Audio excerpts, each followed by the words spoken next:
Hello guys and welcome back to the STPL. My name is Kix, joining me is Rapid. You're joining us for Media versus NaS. We're currently 1-for-1. And we're about to head into game number 3. That's right. And this is going to be, every single one of these matchups is just so sick. Media versus NaS, like you just said. Next one coming up is jaeyun versus DragOn. Oh my god. Got a chance to hang out with jaeyun and Kix at BlizzCon. Super cool guy. Really glad that he came down and hung out with us all there. I think you and I, us three, went back. I like your style, friend. Brood War developers, and got a chance to say hi to Rain and Last as they were prepping for their match. And that was just like really cool. The whole experience was fantastic. And I'm glad that jaeyun could be along for the ride. And, you know, I've never met DragOn. I hope that he and the rest of his fellow countrymen can come out for the next international Brood War tournament that happens. Yeah, hopefully there are things in the works for this in the future. And I have high hopes that I will one day get a chance to meet him too. Yeah, no, I know there's actually a LAN being organized in Oregon, I think, so maybe he'll turn up for that. I can't remember exactly where it is, but Doc Holiday, the man who thankfully just gifted another sub to Teddy Bear Toss, welcome to the team, is... Oh my god. Yeah, I mean, Doc is working really hard to make it work, so... One oh my step god. At a time. Yeah, one step at a time. But either way, DragOn has done an insane job for NaS. 4-for-0 so far this round. Absolutely wrecking everybody. jaeyun, unfortunately, has lost his first game. This is going to be his second game in the STPL overall. Only recently did join Media. Obviously quite well versed with people like Artosis. He's met them a few times at different events. And a really nice guy overall. Like, he teaches, like, if DragOn obviously streams a lot, jaeyun streams all of the time. He is a very educational streamer. You ask him a question about anything and he will answer it to the best of his ability. So shoutouts to both of these players for streaming a lot, keeping the scene alive, and obviously turning up here to play their STPL game on Colosseum 2 against each other. It's North America versus North America. DragOn, of course, being Canadian, jaeyun from California, Korean American there. On this 4-player map, desert tile set, gonna fit jaeyun's hometown very well. And obviously, so far we've had CVP up 8-for-0. Is jaeyun going to be able to keep up with that win streak? Or is DragOn going to be able to take a win here for the Protoss team? Let's find out as we head into game number 3 of NaS versus Media. It's DragOn versus jaeyun.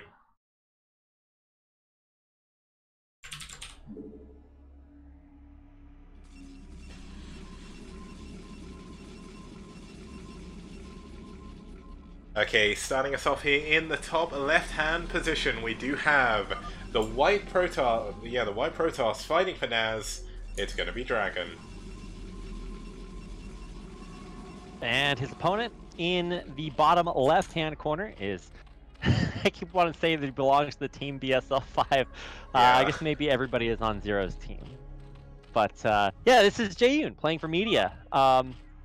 Did very well. I think the first tournament I really found out about jaeyun, and probably most people did, was the Zotac Cup, where he did very well in that tournament, and then had to play. Who did he play in the finals? Was it Legend or somebody? I forget. But yeah, he did very well. No, Legend was Chinese. He was playing in the other bracket. He lost against. Oh Star, yeah, you're right. But Stargamer.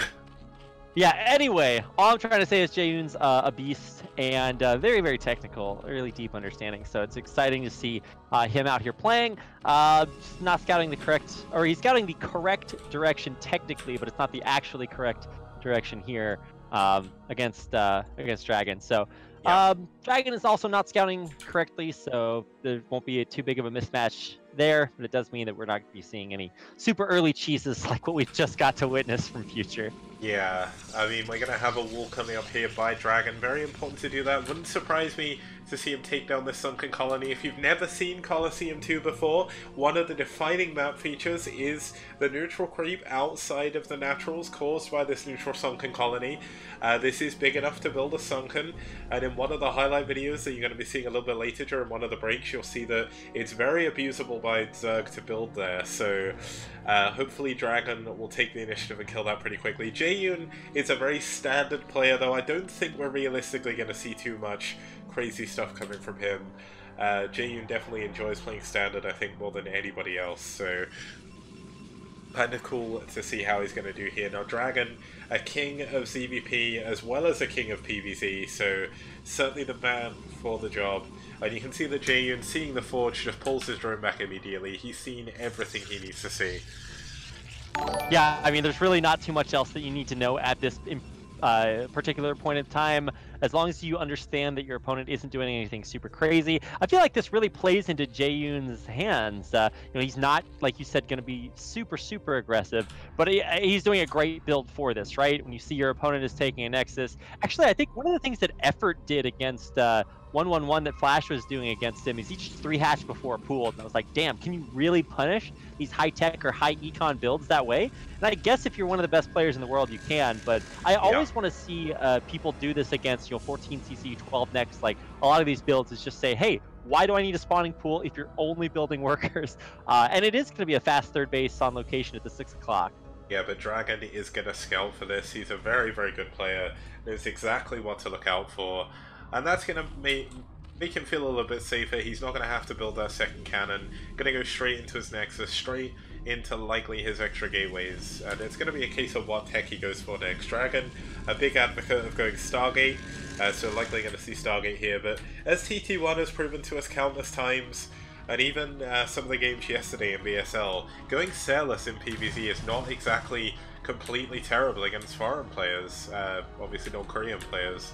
It's kind of, it's weird, but even though at the end of the day, like, foreigners do copy a lot of the Korean builds, there's kind of its own meta in the foreign scene right now. Things aren't exactly as they are in Korea, and that's a good thing, because it means there's a lot more diversity in games and things like that. Obviously, watching Koreans is like the top class. Like, you watch Flash, you watch Effort, you watch Bisu when he eventually gets back from the army. Come save Protoss, please. But it's cool to see so much, and it just shows how good of a game Brood War is. Even though it's been out for 20 years now, it shows that there's still new builds coming out, there's still new styles people are playing, and there's still evolution to be had. Yeah, still a lot going on, and I think you do have to play to not only the scene that you're playing in, but you have to play to the players you're playing against.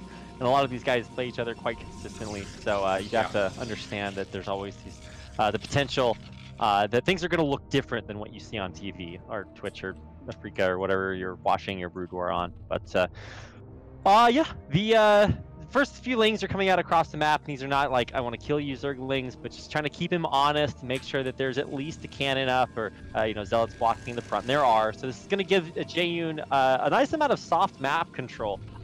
And in fact, if any of those Zealots do kind of get pulled out of the way, or maybe he only leaves one there, then yeah, you can run by and get into the main and be super annoying then. But no more Zerglings actually being produced. We are just droning like a madman over here. 7 drones on the way with a Spire. I cheated by opening the production tab there for a second, but it is going to be a 3-hatch build here. I'm thinking to myself, okay, if you're a Zerg player and you're allowed to just get infinity drones, like, that just makes everything else that you might want to do look a little bit different, because you can't plan your build order around getting this good of an economy. Yeah, this good of economy is kind of a rare treat for a Zerg this early in the game. He is going for a Spire, likely going to be just a Scourge. jaeyun has been playing around a little bit more with muteless builds recently, but this game was played about 4 or 5 weeks ago. We do have a Hydra stand on the way for him, as well as his 4th and 5th hatchery at his 3rd base, and +1 Sayers on the way for DragOn. So this is quite possibly possibly the most standard PvZ you will ever see, minus obviously the extra drones. I mean, jaeyun has just got away with so much, but that's purely because he went against Forge Fast Expand rather than Gateway Expand.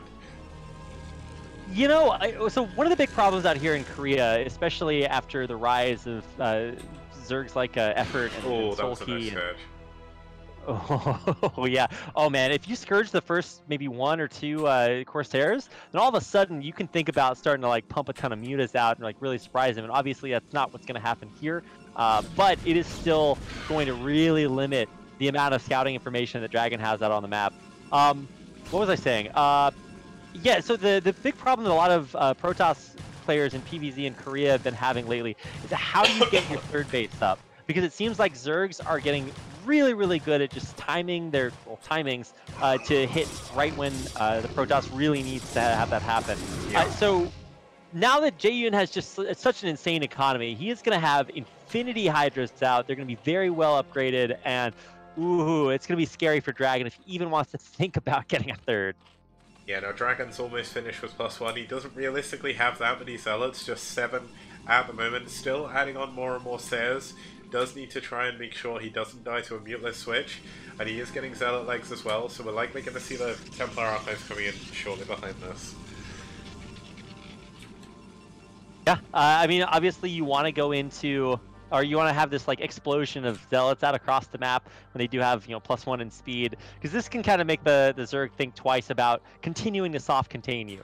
And so there's a moment where you push out across, and actually I'm not sure why he's not bringing his Corsairs with this, because you can, you know, pull all the Hydras to one place and then kill the Overlords in the other place. But yeah, these Zealots are actually totally ineffective. Now here come the Corsairs after they've pulled those Hydras away, and now he's going to try to snipe off this Overlord, and he doesn't get it. Yeah, that's a bit unfortunate there.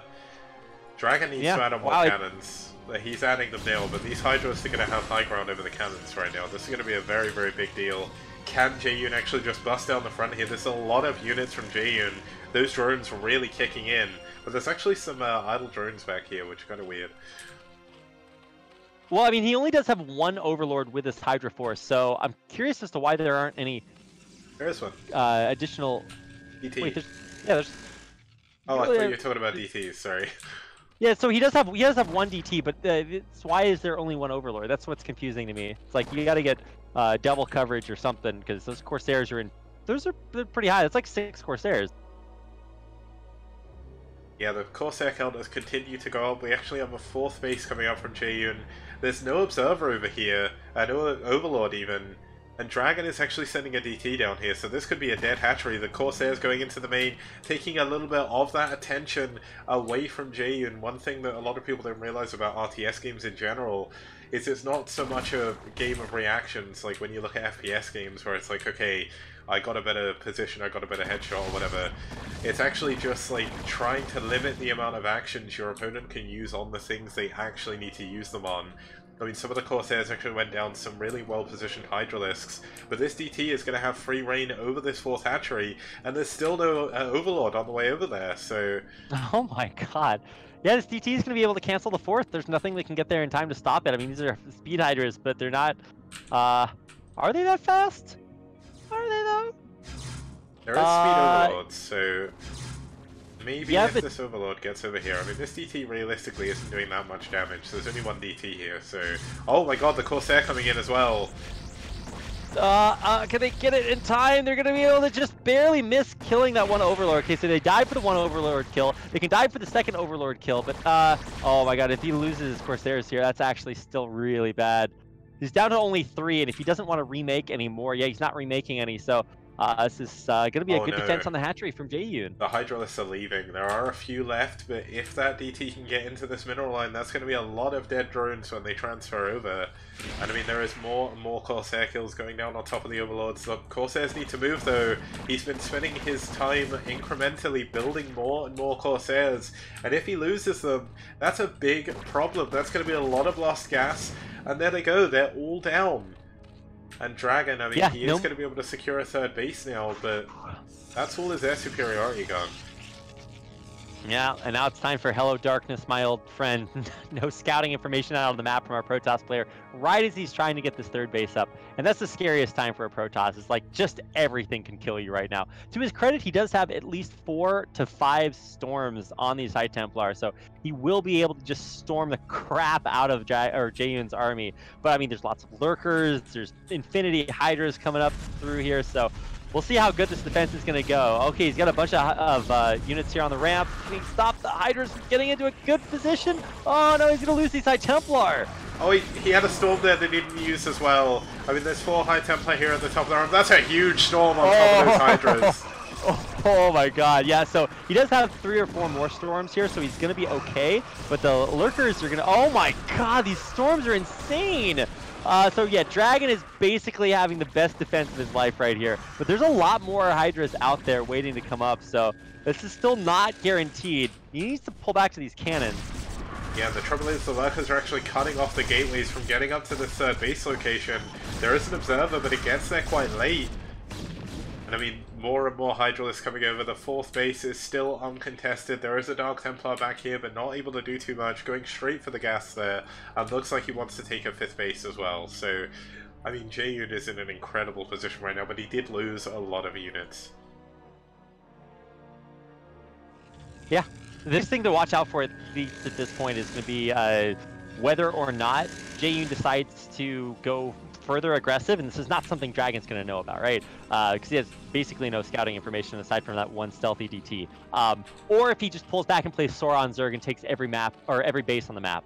Now, obviously, I think at this point, trying to cram your units through a choke point into High Templar Storm is probably not going to be the best idea.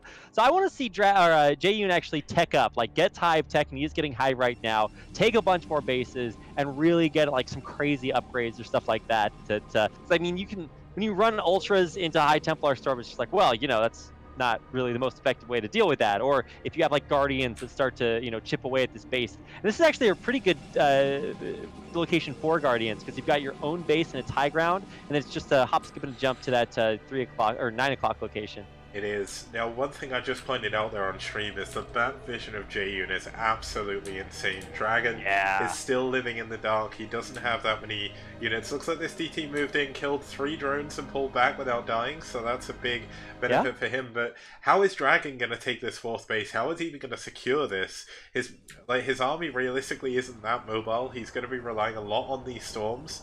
And the second he moves out, that's going to open up his 3rd to a Hydra counterattack, so he needs to be very, very careful. No, it's exactly like you said. jaeyun has his army out on the map, and DragOn still has his armies up his sleeveys. But now he's pushing out, so extending those, as it were.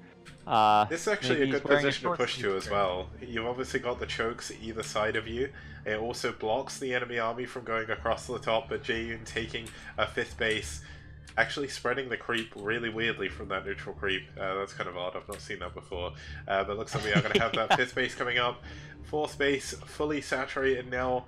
And looks like DragOn is going to try and do a little bit of damage. +2 attack is finished.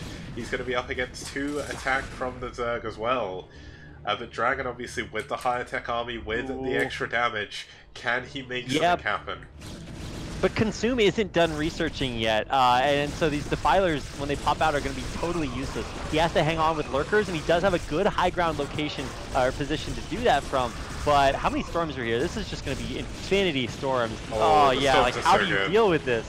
You just can't get anywhere near, otherwise you get stormed to death. Now there's a couple of Wiggly Boys coming out, but you still don't have this Consume upgrade. I'm watching this thing try to complete, but it's just barely maybe going to be on time. This is so heartbreaking to watch. The NaS is at the front here too, but there is a big concave of lurkers, and yeah, jaeyun just knows that he needs to hold until this upgrade finishes. Consume is just so close to being done. There's still so many storms. There's so many storms here. 2 of the High Templar are actually getting lost though, heading towards the... Oh my god, one of the High Templar actually ran into the main. One of the High Templar actually storming the other one as well. This is not a good look. Units coming in from behind as well. The 4th base is up now for DragOn, and I would say that's a successful attack from DragOn. He retained his supply advantage, knocked all of the high-tech units down from jaeyun, and jaeyun is going to be rebuilding off a lot of hatcheries. But that's a good attack by DragOn, I would say. It defends his 4th base. He's got cannons up here with a High Templar as well. And he's going to be feeling pretty good moving forward. I mean, you know, but he's put all of his cannons in one big 9x9 hex, and so all you do is you click right in the middle with a Dark Swarm, and everything still dies. So, okay, he's starting to put up some cannons behind his mineral lines, recognizing that there's going to be swarms coming through. Let's see, how many Defilers are here with this push? I think there's only 1. But we don't have any Dark Archons for feedback. I've actually been seeing a lot more of Dark Archons for feedback in late game situations being used. But yeah, he doesn't have any of those. So, oh no, he's running his Defiler through cannons and it dies. Oh my god. That's a big problem. These lurkers, these hydras aren't going to be able to do too much now. The hydras are actually lurking, morphing into lurkers. There is a robo coming up here. This is going to be from Reavers. Likely going to have his robo support bay up as well somewhere. Unless he's not built that yet. No, he's going to build that in his main, I think. But when he starts to get Reavers here, that's going to be when it's going to be basically impossible to break this location. The robo support bay is done. Apparently I'm blind, I can't see it anywhere. But it's not too much of a big deal. DragOn moving out once again with a big army into the middle of the map. Yeah, no, DragOn's macro is actually kicking in to high gear right here. jaeyun, I feel like he should have more, but he's had to trade a bunch of big Ling armies, so that makes a little bit more sense. And this is kind of what I think things should look like, but I don't know. What is jaeyun's real hope right now? What is it that he's kind of waiting for? Oh, he's going to go for a huge Ling drop. So I think this makes a little bit more sense. Yeah, he also threw a lot of units through the NaS as well, so they're going to head into the 4th base, I would imagine. The DragOn moving on up here, trying to clear some of these lurkers. Good position by those, making it very awkward to actually push into this. jaeyun is making making a really good job of using what he has to his advantage. I mean, not quite seeing the benefits of this Ling drop just yet. The Overlords haven't really gone anywhere, but yeah, it's kind of cool here. jaeyun obviously safe on his 5th base, so yeah. Well, jaeyun's also going into Greater Spire now, so it looks like he does want to finish this off with like the apex of late game tech. And he's actually kind of built a bastion for himself. This is what I like to call, as my my good friend Water Serpent M would call this. This is sim fortressing in the upper right hand corner of the map. So yeah, it's the only word I could think of to describe this. Yeah, now we are going to have a big move by DragOn here. Clears the units from the top right. That's going to secure not only his 5th base, but also his 6th base as well. In the meantime, jaeyun is going to move forward with some lurkers, try and cut off the gateways. The probes very nearly going down to a lurker there, pulling them back immediately. And this is going to be something that DragOn is going to have to deal with. He can't... Wait. He didn't just consume a lurker, did he? I think he did. Okay. That's interesting. Maybe the cannon killed that, I'm not too sure, but either way, Swarm coming in. Unfortunately, there's a lot of Zealots there, so that's not going to be doing too much. There's High Templar there with Storm as well, and DragOn pushing on back towards his natural. We see a lot of units coming out this 5th base there from jaeyun, maybe going for a big surround. Money Plague coming in there as well. But I think the bigger thing is this positioning from DragOn cuts off any reinforcements. So these Lings are just going to suicide into their ultimate demise. And another huge Plague coming down. This Defiler does die though, so that means no more Dark Swarms for him there. And yeah, DragOn's actually doing such a good job. The way he's playing this is just beautiful. Yeah, DragOn's late game PvZ and even his late game CVP is just a real thing to behold. I would definitely say those are his 2 strongest matchups. He doesn't play PvP, race picks, has done forever.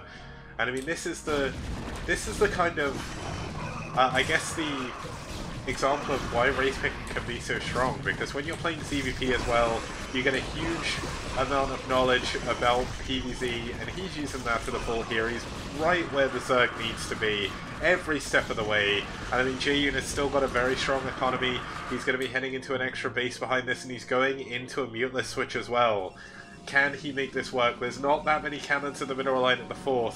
There's Reavers here, but lurkers surrounding these Dragoons in the middle of the map. That's going to be a forfeited army, as he is not going to be able to get out, and jaeyun is still making a game of this. This is so sick. I love this. The ability to like have such massive swings just kills me. Right now it's killing DragOn though.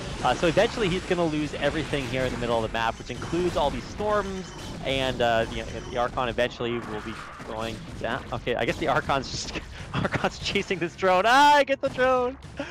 Oh my god, but behind this, jaeyun has every base on the map. He's got a sick bank building up. He's got every tech that he could possibly want. And I mean, I'm just waiting to see the Guardians come out or whatever he wants, because at this point, yeah, he could just do anything. Yeah, looks like this base is under contention. Swarm coming down, these cannons not going to be able to do too much. There's no Reavers over here, no Storm, and this is going to be a forfeited Nexus. So many minerals going down with these cannons. with these gateways, with this Nexus as well. A High Templar is going to pop out, but it may as well not bother, as it goes down immediately, and there's Guardians attacking the 4th base at the same time with this. This was what the plan of the Great Aspire was. These Guardians are going to take down the last remaining mining bastion of DragOn, and jaeyun has played this out perfectly. We said before how DragOn was doing so well, but jaeyun is a step ahead of him here. Nice storms though. Unfortunately, he lost not yeah, 4 Guardians to 4 Storms, and so he's actually going to be able to kill off all these Guardians with just Storms, which is pretty impressive, to be honest. But yeah, it's what's coming for round 2 that's going to be the real kind of gotcha right here. Storms and Swarms, I don't know. He does have a Reaver though. I mean, this is going to be difficult. Oh my god. Yeah. Wow, if he had managed to save some of those Guardians. Okay, see, he's got 1 lone Guardian that's coming in. Yeah. The big problem is, like, DragOn has no map control. He's got no way of actually leaving his base right now. He's running into lurkers wherever he goes. More and more units are flooding over. These Reavers are only going to have enough Scarabs for so long. And he's running out of money now, so... Can this Archon take on this Guardian? Wait, kicks to help me, hold me. Oh my god, an Archon just killed a Guardian. Yep. So one of those units has very short range, and the other has very long range. I'll let you figure out which one it is, but that's not supposed to happen. Damn, the defense here by DragOn, it's just so crazy. He's got double Reavers, Archon, Storm. This is just not a base you can kill. Just like, let the probes kill this base by mining it out. Yeah, I mean, DragOn has managed to slowly break through. The trouble is, he's up against Cracklings now. 2-1 upgrades on the Zerg, 3-1-1 for the Protoss, and he's still trying to defend this base. Like, this base is his last hope in this game. His 3rd base is going to mine out shortly. Cannons, Reavers doing a really good job against... Wait, there's a Lurker here that he can't kill. This is kind of funny. But the Lurker doesn't have any vision of the high ground. Wait, oh my god, jaeyun's expanding to 2. How the heck is he planning to make that work? I don't know, man. jaeyun's the eternal optimist, kicks. You can tell because he keeps trying to kill this 2 o'clock base. Just like, okay, well, I don't know if that's the future there, my friend. And yeah, here we go, 12 Guardians morphing in at a time. Oh man, this is a lot of damage, a lot of Guardians. There's not any units here for jaeyun for DragOn that can actually deal with this either. He has very few Storms, he's got a lot of Archons, but Archons are not going to be able to chase them. jaeyun taking another base at 1 o'clock as well. He is expanding everywhere he possibly can. He knows he's at an advantage, but for how long? The 4th base of jaeyun kind of halfway done. The extra main base still very healthy. His 3rd base unfortunately is gone, but DragOn is down to his last minerals. He has very few, a very small economy to really make anything happen here, and he's going to have to try and defend against these 12 Guardians. jaeyun not making the same mistake twice. He's going to completely split out everything. A Storm does go down, not going to be enough to take anything down, and this is likely going to be it for our friend DragOn. I don't know if jaeyun is manually spinning one of his, oh, okay, one of his Guardians, but it looks pretty funny there for a second. I mean, DragOn's got a big push coming down here to the bottom right, left, or yeah, no, it's bottom right-hand corner, to try to kill off some of these bases, but I don't, none of these Archons or Zealots is named Ryan, because I don't think any of them's getting saved. Yeah, there's a Reaver here with 27 kills, by the way. I mean, this gateway, or this base is going to go down. DragOn is no longer mining, he is playing with what he has. jaeyun realistically doesn't have that many minerals, but he's got 2k gas, and he's got a lot of mining bases, so can he make something happen? There's a lot of Lurkers coming in here, a lot of Hydros for 3-2 upgrades, but this is a lot of Archons. If he can push now, maybe he can break through the bottom right base, and maybe he can make something happen down there, but he can't afford a Nexus, he can't afford any more units. This is the last hurrah here for DragOn, as he pushes onto this high ground against all of these Lurkers. That's a lot of Lurkers and Storms and Archons, and I mean, holy crap, everything's died. It's really only the Archons that get plagued there. I mean, some High Templar too, so that's not really that impactful, but Yeah, it's a 6-kill Reaver and a 10-kill Reaver, and we're just gonna. I mean, Jaeyun's down to even army supply, so. Oh no! All the High Templar are just walking in to die. Okay, that's gonna do it. Yeah. GG. GG. Damn, that was such a sick game. I can't believe it was that close, even up until the very, very end. DragOn just would not give up, but jaeyun, what a Gosu. Yep, what a Gosu there. Really, really cool guy as well. Showing how strong he's become. He's improved more. I would say jaeyun is one of the fastest improving foreigner players there are at the moment. Foreigner being non-Korean, of course, known as the foreign scene, even though technically America made the game. So either way, it's been a really cool series so far. That's actually going to take us into a quick 5-minute break. When we get back, we'll be heading into game number 4, which is going to be Nyoken versus Kaido, which is going to, I believe, be a TVZ. Not entirely sure. We'll check when we get the game. So see you guys very soon.